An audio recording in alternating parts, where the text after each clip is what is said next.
അസ്സലാമു അലൈക്കും വറഹ്മത്തുള്ളാഹി. അൽഹംദുലില്ലാഹി റബ്ബിൽ ആലമീൻ വസ്സലാത്തു വസ്സലാമു അലാ റസൂലിഹിൽ അമീൻ വഅലാ ആലിഹി വഅസ്ഹാബിഹി അജ്മഈൻ. അമ്മാ ബഅദ്. പ്രിയപ്പെട്ട സഹോദരി സഹോദരന്മാരെ, സൂറത്ത് ഇബ്രാഹിമിലെ ആശയങ്ങളുടെ സംക്ഷിപ്ത രൂപമാണ് ഇന്ന് നാം സംസാരിക്കുന്നത്. വിശുദ്ധ ഖുർആനിലെ 14-ാമത്തെ അധ്യായമായ സൂറത്ത് ഇബ്രാഹിം മക്കയിൽ അവതരിപ്പിക്കപ്പെട്ട അധ്യായമാണ്. 52 വചനങ്ങളാണ് ഈ അധ്യായത്തിലുള്ളത്. ഇബ്രാഹിം നബി അലൈഹി ഇസ്ലാമുമായി ബന്ധപ്പെട്ട ചില കാര്യങ്ങൾ പ്രസ്താവിക്കുന്നത് കൊണ്ടാണ് ഈ സൂറത്തിന് സൂറത്ത് ഇബ്രാഹിം എന്ന പേര് വന്നത്. വിശുദ്ധ ഖുർആനെ കുറിച്ച് പരാമർശിച്ചുകൊണ്ടാണ് ഈ അധ്യായം ആരംഭിക്കുന്നത്. വിശുദ്ധ ഖുർആൻ പ്രവാചകൻ മുഹമ്മദ് നബി സല്ലല്ലാഹു അലൈഹി വസല്ലമക്ക് അവതരിപ്പിച്ചു കൊടുത്തത് അന്ധകാരത്തിൽ നിന്ന് പ്രകാശത്തിലേക്ക് ജനങ്ങളെ നയിക്കാൻ വേണ്ടിയാണ്. അവിശ്വാസവും അന്ധവിശ്വാസവും അതോടൊപ്പം വ്യത്യസ്തമായ ദുരാചാരങ്ങളും നിറഞ്ഞു നിൽക്കുന്ന അന്ധകാരങ്ങൾ, അതിൽ നിന്ന് വിശ്വാസത്തിൻ്റെ, സമാധാനത്തിൻ്റെ, ശാന്തിയുടെ പ്രകാശത്തിലേക്ക് ജനങ്ങളെ നയിക്കുകയായിരുന്നു മുഹമ്മദ് നബി സല്ലല്ലാഹു അലൈഹി വസല്ലമ വിശുദ്ധ ഖുർആനിലൂടെ ഖുർആൻ പഠിപ്പിച്ചുകൊണ്ട് നടത്തിയിരുന്നത്. അതിനു വേണ്ടിയാണ് അദ്ദേഹത്തിന് അത് അവതരിപ്പിച്ചു കൊടുത്തത് എന്ന് പറഞ്ഞുകൊണ്ടാണ് ഈ സൂറത്ത് തുടങ്ങുന്നത്. ഈ വിശുദ്ധ ഖുർആന്റെ വെളിച്ചവും പ്രവാചകൻ സല്ലല്ലാഹു അലൈഹി വസല്ലമയുടെ പ്രബോധനം ഉൾക്കൊള്ളാതെ അവിശ്വാസികളായി തുടരുന്ന ആളുകൾക്ക് അള്ളാഹുവിൻ്റെ കടുത്ത ശിക്ഷ ഉണ്ടാകും. ആ ശിക്ഷ അവർക്ക് നൽകാൻ അള്ളാഹു 2 കാരണങ്ങൾ പരാമർശിക്കുകയാണ്. ഒന്ന്, അവർ ഐഹിക ജീവിതത്തിന് പ്രാധാന്യം നൽകുകയും പരലോകം വിസ്മരിക്കുകയും ചെയ്തു. രണ്ടാമത്തെ കാര്യം, അവർ സ്വയം നേർമാർഗത്തിൽ നിന്ന് വഴിതെറ്റി നടക്കുകയും ജനങ്ങളെ നേർമാർഗത്തിൽ നിന്ന് വഴി തെറ്റിക്കാൻ വേണ്ടി പരിശ്രമിക്കുകയും ചെയ്തു. ഈ 2 കാരണങ്ങളാൽ അള്ളാഹുവിൻ്റെ കടുത്ത ശിക്ഷ അവർക്ക് ഉണ്ടാകും. ഓരോ പ്രവാചകന്മാരെയും അള്ളാഹു നിയോഗിച്ചത് അവർ ഏത് സമൂഹത്തിലേക്കാണോ നിയോഗിക്കുന്നത് ആ സമൂഹത്തിൻ്റെ ഭാഷ സംസാരിക്കുന്ന രീതിയിലാണ്. മുഹമ്മദ് സല്ലല്ലാഹു അലൈഹി വസല്ലമയുടെ പ്രഥമ അഭിസംബോധക സമൂഹം അറബികളായിരുന്നു. അതുകൊണ്ട് തന്നെ അദ്ദേഹത്തിൻ്റെ സംസാര ഭാഷ അറബിയായിരുന്നു. ആ അറബിയിൽ ഉള്ള വേദഗ്രന്ഥമാണ് അദ്ദേഹത്തിന് നൽകിയത്. അതുകൊണ്ട് അറബികൾക്ക് മാത്രമുള്ള പ്രവാചകനോ അറബികൾക്ക് മാത്രമുള്ള വേദഗ്രന്ഥമോ ആകുന്നില്ല. ലോകത്താകമാനമുള്ള സകല ഭാഷയും സംസാരിക്കുന്ന ആളുകളിലേക്കുള്ള പ്രവാചകനും വേദഗ്രന്ഥവുമാണ്. പക്ഷേ അദ്ദേഹം അഭിസംബോധന ചെയ്യുന്ന പ്രഥമ സമൂഹം അറബികളായതുകൊണ്ട് അദ്ദേഹവും അറബിയായി എന്ന് വിശുദ്ധ ഖുർആൻ സൂചിപ്പിക്കുകയാണ്. തുടർന്ന് മൂസാ നബി അലൈഹി ഇസ്ലാമയുടെ ചരിത്രത്തിലേക്ക്, അദ്ദേഹത്തിൻ്റെ സമൂഹത്തിലേക്ക് വിരൽ ചൂണ്ടുകയാണ് ഈ അധ്യായത്തിൽ. മൂസാ നബി അലൈഹി ഇസ്ലാം അദ്ദേഹത്തിൻ്റെ ജനതയെ ഇരുട്ടിൽ നിന്ന് പ്രകാശത്തിലേക്ക് നയിക്കുകയായിരുന്നു. ആ പ്രകാശത്തിലേക്ക് നയിക്കാനുള്ള പ്രബോധന പ്രവർത്തനം തുടങ്ങുമ്പോൾ അദ്ദേഹത്തോട് പറയുന്നത്, പ്രബോധനം ചെയ്യുന്ന ബനു ഇസ്രായേൽ സമൂഹത്തിന് അവരുടെ ദിവസങ്ങളെക്കുറിച്ച് എന്ന് പറഞ്ഞാൽ അവർക്ക് കഴിഞ്ഞു പോയ അവരുടെ നാളുകളെക്കുറിച്ച് ഓർമ്മപ്പെടുത്തി കൊടുക്കുക. ഫിർഔന്റെ കഠിനമായ ക്രൂര മർദ്ദനങ്ങൾക്ക് വിധേയരായിരുന്നു അവർ. അവരുടെ ആൺകുട്ടികളെ കൊലപ്പെടുത്തുകയും പെൺകുട്ടികളെ ജീവിക്കാൻ വിടുകയും ചെയ്യുന്ന അങ്ങേയറ്റം ദുർഘടമായ ഒരു ചരിത്രം അവർക്ക് കഴിഞ്ഞു പോയിട്ടുണ്ട്. അതവരെ ഓർമ്മപ്പെടുത്തി കൊടുക്കുക എന്ന് മൂസാ നബി അലൈഹി സ്വലാമയോട് പറയുന്നു.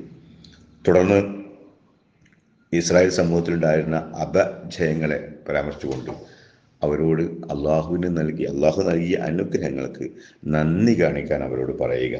അവർ നന്ദി കാണിക്കുകയാണെങ്കിൽ അള്ളാഹു വീണ്ടും അനുഗ്രഹങ്ങൾ വർദ്ധിപ്പിച്ചു കൊടുക്കും.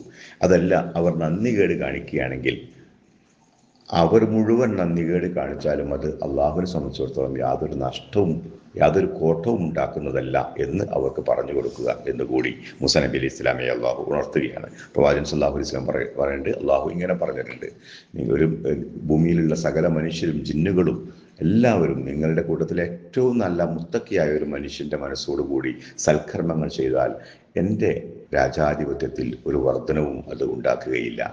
നിങ്ങളിലെ സകല മനുഷ്യരും ജിന്നും ഇൻസും എല്ലാം നിങ്ങളുടെ ഏറ്റവും മോശമായ ഒരു മനുഷ്യൻ്റെ മനസ്സുമായി ദുർമാർഗത്തിലൂടെ ദുശ്ചെയ്തികൾ ചെയ്താൽ എൻ്റെ രാജാധികാരത്തിന് ഒരു കോട്ടവും സംഭവിക്കുകയില്ല എന്ന്. തുടർന്ന് നൂഹ് നബി അലൈഹി ഇസ്ലാമയുടെയും ആ സമൂഹത്തെക്കുറിച്ചും ആദ് സമൂഹത്തെക്കുറിച്ചും സമൂദ് ഗോത്രത്തെക്കുറിച്ചും ഒക്കെ അള്ളാഹു ചില സൂചനകൾ നൽകുകയാണ്. അവരോടൊക്കെ പ്രവാചകന്മാർ പറഞ്ഞിരുന്നത് നിങ്ങളെ സൃഷ്ടിച്ച സൃഷ്ടാവായ റബ്ബിനെ ആരാധിക്കുക എന്നായിരുന്നു. എന്നാൽ ആ സമൂഹമൊക്കെ പ്രവാചകന്മാരോട് തിരിച്ചടിച്ചത് എന്താണ്, ഞങ്ങളുടെ പൂർവ്വപിതാക്കളുടെ വിശ്വാസ ആചാരങ്ങളിൽ നിന്ന് പുറത്തു പോകാൻ വേണ്ടിയാണോ നിങ്ങൾ ഞങ്ങളോട് പറയുന്നത്? അപ്പോൾ പ്രവാചകന്മാർ അവരോട് പറഞ്ഞിരുന്നു, നിങ്ങൾ പൂർവ്വപിതാക്കളെ അല്ല, നിങ്ങളുടെ സൃഷ്ടിച്ച സൃഷ്ടാവിനെയാണ് അനുസരിക്കേണ്ടത്. പക്ഷെ ആ സമൂഹം അവരോടൊക്കെ പറഞ്ഞത്, നിങ്ങൾ ഈ പ്രബോധന പ്രവർത്തനം നിർത്തിയില്ലെങ്കിൽ ഞങ്ങൾ നിങ്ങളെ എറിഞ്ഞോടിക്കും.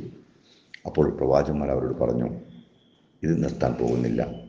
എങ്കിൽ നിങ്ങൾ പ്രവാചകന്മാരാകുന്നതിന് ഞങ്ങൾ ആവശ്യപ്പെടുന്ന കാര്യങ്ങൾ നിങ്ങൾ നിവർത്തിച്ച് കാണിച്ചു തരണം. അപ്പോഴേ നിങ്ങളെ പ്രവാചകന്മാരായി അംഗീകരിക്കുകയുള്ളൂ.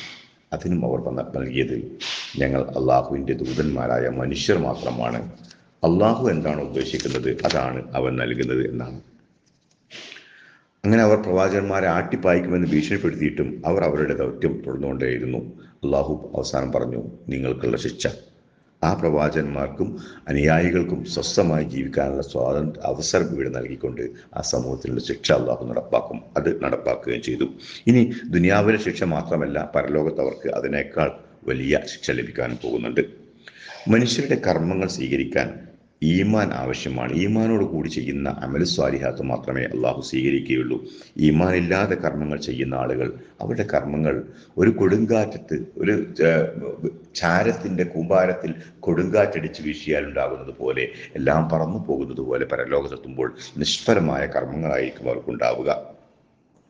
പരലോകത്ത് വിചാരണ സമയത്ത് ഭൂമിയിൽ നേതാക്കളും അനുയായികളുമായി നടന്ന ആളുകൾ, നേതാക്കളെ അനുസരിച്ചുകൊണ്ട് അള്ളാഹുവിനെ വിസ്മരിച്ച് ജീവിച്ച അനുയായികൾ, അവർ ആ നേതാക്കളെ കുറ്റപ്പെടുത്തുകയും, നേതാക്കൾ എന്തിനാണ് ഞങ്ങളെ അനുസരിച്ചത്? നിങ്ങൾക്ക് നിർമാർഗം കാണിക്കാൻ പ്രവാചകന്മാർ വന്നിട്ടില്ലായിരുന്നോ? അവരെ അനുസരിച്ചാൽ പോരായിരുന്നോ എന്ന് പറഞ്ഞ് പരസ്പരം ആക്ഷേപിക്കുന്ന ഒരു രംഗം അള്ളാഹു ഇവിടെ ചൂണ്ടിക്കാണിക്കുന്നുണ്ട്. അതേ പ്രകാരം തന്നെ പിശാചിനെ അനുസരിച്ചുകൊണ്ട് ദൈവിക മാർഗത്തിൽ നിന്ന് വ്യതിചലിച്ച ആളുകൾ, അവരെ പിശാചി തള്ളിപ്പറയും, നിങ്ങൾ എന്തിനാണ് ഞങ്ങളെ അനുസരിച്ചത്? നിങ്ങൾക്ക് അള്ളാഹുവിനെ അനുസരിച്ചാൽ പോരായിരുന്നോ എന്ന് പറഞ്ഞ് അനുയായികളും അനുകരിക്കപ്പെട്ട പിശാചും പരസ്പരം ആക്ഷേപിക്കുന്ന രംഗം കൂടി അള്ളാഹു ഇവിടെ ചൂണ്ടിക്കാണിക്കുന്നുണ്ട്.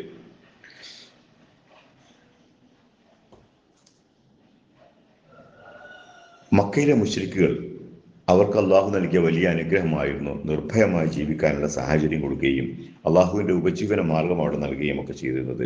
പക്ഷേ അതൊക്കെ ധിക്കരിച്ചുകൊണ്ട് അവർ അവിശ്വാസത്തെ തിരഞ്ഞെടുത്തു, ശിർക്ക് ചെയ്തു. അതുകൊണ്ട് പരലോകത്ത് അവർക്ക് കടുത്ത ശിക്ഷ ഉണ്ടാകുമെന്ന് അള്ളാഹു താക്കീത് നൽകുന്നുണ്ട്. വിശ്വാസികളോട് നിങ്ങൾ സ്വസ്ഥമായി നമസ്കാരവും നിങ്ങളുടെ സമ്പത്ത് രഹസ്യമായും പരസ്യമായും ചെലവഴിക്കുന്ന ഒരു ശീലവും വളർത്തിയെടുത്തുകൊണ്ട് അത് പിന്തുടർന്നുകൊണ്ട് ജീവിക്കുക. നിങ്ങൾക്ക് കൃത്യമായ അള്ളാഹുവിൻ്റെ പ്രതിഫലം ഉണ്ടാകുമെന്ന സന്തോഷ വാർത്ത കൂടി ഇവിടെ അറിയിക്കുന്നുണ്ട്. ശേഷം അള്ളാഹു മനുഷ്യർക്ക് നൽകിയ അനുഗ്രഹങ്ങളെക്കുറിച്ച് ഓർമ്മപ്പെടുത്തുന്നു.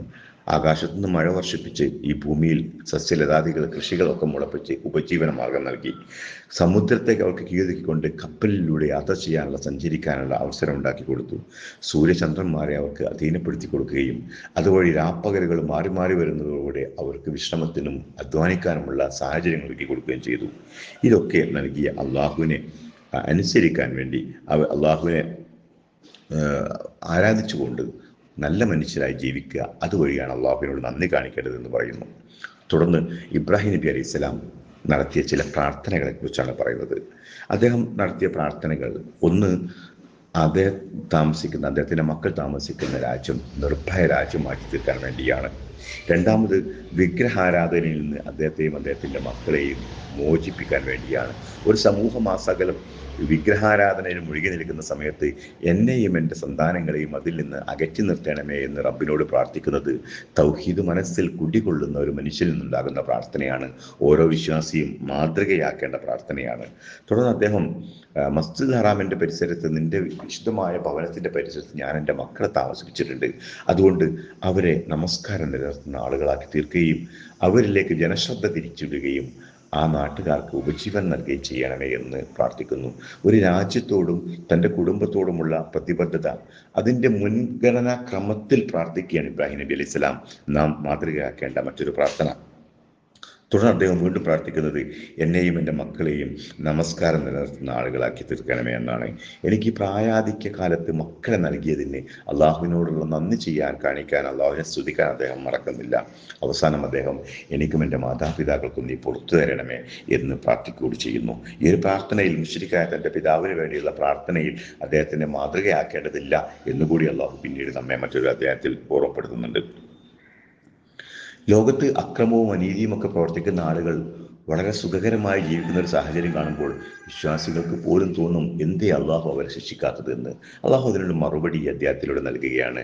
അള്ളാഹു അശ്രദ്ധനല്ല, അവരെ അല്പസമയത്തേക്ക് അള്ളാഹു വിട്ടേക്കുകയാണ്. കണ്ണുകൾ താഴ്ന്നു പോകുന്ന, ശിരസുകൾ താഴ്ന്നു പോകുന്ന, കണ്ണുകൾ മേൽപോട്ട് ഉയർന്നു പോകുന്ന അതിഭയാനകമായ ഒരു ദിവസം വരാനുണ്ട്. ആ ദിവസത്തേക്ക് അള്ളാഹു മാറ്റിവെക്കുകയാണ്. തീർച്ചയായും അള്ളാഹുവിൻ്റെ ശിക്ഷ അവർക്ക് ലഭിക്കും. പ്രവാചകന്മാർക്ക് അള്ളാഹു നൽകിയ വാഗ്ദാനങ്ങൾ അള്ളാഹു ഒരിക്കലും ലംഘിക്കുകയില്ല. അക്രമികൾക്കെതിരെ നടപടി ഉണ്ടാകുമെന്ന കാര്യം തീർച്ചയാണ്. ഈ സൂറത്തിൻ്റെ അവസാനത്തിൽ വിശുദ്ധ ഖുർആനെ പരാമർശിച്ചുകൊണ്ടാണ് ഈ സൂറത്ത് തുടങ്ങിയത്. അവസാനത്തെ വചനത്തിലും ഖുർആനെ കുറിച്ച് പറഞ്ഞുകൊണ്ട് അതിനെ അവസാനിക്കുന്നു. വിശുദ്ധ ഖുർആൻ ജനങ്ങൾക്ക് നൽകാനുള്ള ഒരു സന്ദേശമായിട്ടാണ് ഈ ഖുർആൻ ഇറക്കിയത് എന്ന് പറഞ്ഞുകൊണ്ടാണ് ഈ സൂറത്ത് അവസാനിക്കുന്നത്. വിശുദ്ധ ഖുർആൻ യഥാവിധി പഠനം നടത്തി അത് ജീവിതത്തിൽ പകർത്തുന്ന നല്ല മനുഷ്യരിൽ അല്ലാഹു നമ്മെ എല്ലാം ഉൾപ്പെടുത്തുമാറാകട്ടെ. റബ്ബന ആതിനാ ഫിദ്ദുനിയ ഹസന വഫിൽ ആഖിറതി ഹസനത വഖിനാ അദാബന്നാർ. അസ്സലാമു അലൈക്കും വറഹ്മത്തുള്ളാഹി.